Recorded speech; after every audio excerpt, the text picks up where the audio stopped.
J.D. Vance was a former anti-Trumper? Let's see what he was thinking in 2016.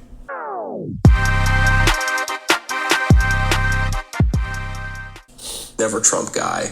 I never liked him, and I've noticed this willingness from people who think a lot like I do. That look, we told you so. To all these white working class voters, we told you so. We told you that Trump was going to be a terrible candidate. We told you that you were an idiot if you voted for him. The problem is, if you take that attitude of sort of gloating over Trump's defeat, then you're playing into the very thing that gave rise to Trump in the first place, which is a feeling that the elites think that they're smarter than you and just think you're a bunch of idiots. We are a bunch of idiots. Right, one of the biggest drivers. And I'm not a Republican, and I'm not a white working class. I mean, I work. I got a job.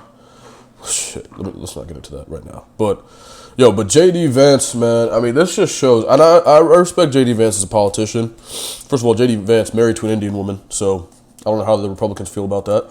But shout out him. You know what I mean? You know what I mean? Like, whatever, how I'm supposed to feel about that as an Indian person. Welcome to the family, I guess, JD. But JD Vance, right? I like him. I think he's a good politician. He seems to be a good Republican, right? He's got good ideas and stuff like that. But this just shows something about politicians, right? This is a guy who was anti-Trump, and now he's the VP for Trump, right? But this is, I mean, did he really have a change of heart? Possibly. It's possible, right? I used to hate Trump, and I kind of am like, yeah, whatever, like, it's cool. Like, he's honestly not a bad president. It's okay. Like, his ideas and the Republican platform as a whole has started to gain some appeal in my eyes. I'm still not a Republican. I don't think I ever will be, but he's, I get it, right? I kind of get it, and the way Republicans feel now and how how nationalists feel and that kind of stuff.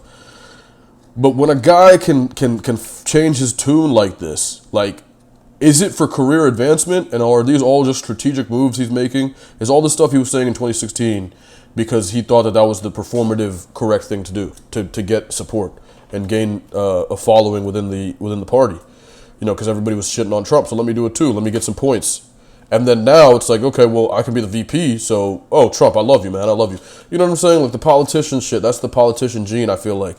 And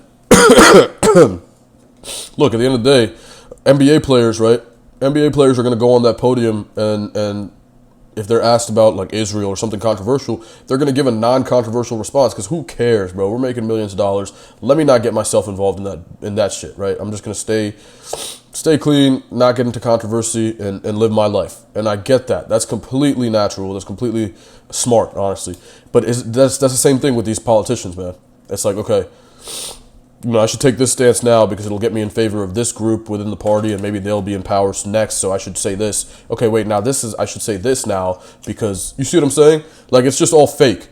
Of Trump's support, and one of the things that's most predictive of his support is that you express cynicism about the future and a belief that your kids. That's what he gives voice to every time he makes a campaign stuff. Yeah, absolutely. You think about the way that he talks about. Your cynicism is appropriate. Absolutely, because those people. Yeah. Don't care. Absolutely. You think about the slogan, "Make America Great Again." The implication is that America isn't great right now, and if you're very unhappy about your life, that's going to resonate. Do you make some fair points? Think this is a large number of people? Do you think this is enough people to elect Donald Trump? No, I don't think it's a large enough people to elect Donald Trump.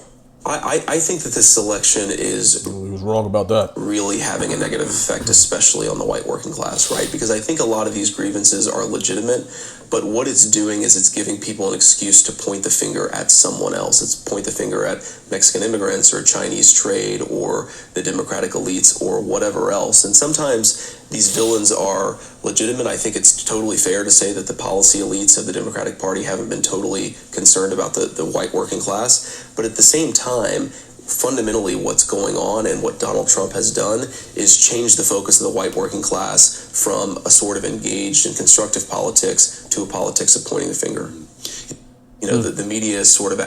Well, I mean, yeah, look, I mean, he made some good points here, but I do think to an extent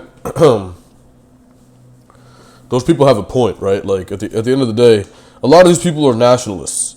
Like, whether they know it or not, whether they call themselves that or not, they believe that America should be a white country and that white people built it and da-da-da-da.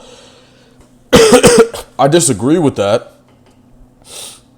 Well, I mean, look, I think at the end of the day, people are entitled to their opinions. That's what I think is the most important thing in democracy, okay? So that's what I'm going to say first and foremost. So these people should not be disenfranchised, silenced, ridiculed. I think that's all ridiculous. So that's one thing. I mean, I don't know that I agree with what they're saying. I don't know that, like, you know, at the end of the day, that's practical because economically speaking, if you don't let immigrants in and you do certain things to preserve this white nationalist ideal, you're going to lose businesses to other countries where they're going to be able to go. I mean, Google just invested $15 billion in India, right? Which is a lot of money. I mean, that's not that much money when you're investing in America, but they're opening some shit up in Vizag in India, right? So that's a lot of money. That's a lot of infrastructure that 15 billion can build in India. So I want you to think about that. Like, that's the type of stuff you're looking at, man. If you want to close the borders and do all this, then be ready for all these companies to leave, and there be fewer jobs here. So that's a kind of a practical implication of this idea.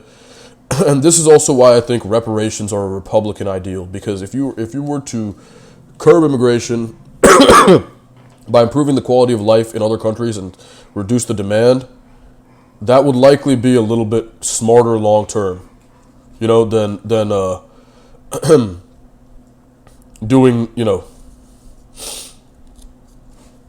on a macro level, that's smarter than just trying to curb immigration and saying we're going to keep everything we have and da-da-da. Because then people are going to want to work even harder and take everything from you across the globe. This is a global economy, whether you like it or not.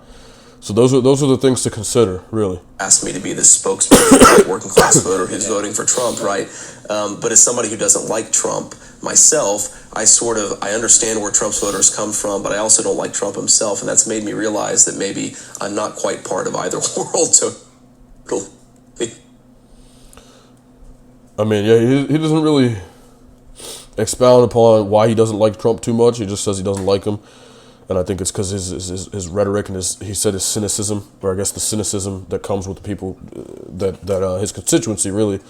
I mean, yeah, it's just crazy to see the change, right? Like now he's the VP for Trump, and he's probably the presidential candidate in. I mean, he's the next presidential candidate for them. He's probably going to be the president at some point. If you think about it, like, I mean, maybe not, right? But if you want to say 20, what's the next one? 2026? No. 28, 32, 36. Like, if Rubio wins in 28 and 32, they could be on the ticket together. Like, who knows? Anyway, man, yeah, this is just an interesting little video. Like, comment, subscribe. Peace and love. All right.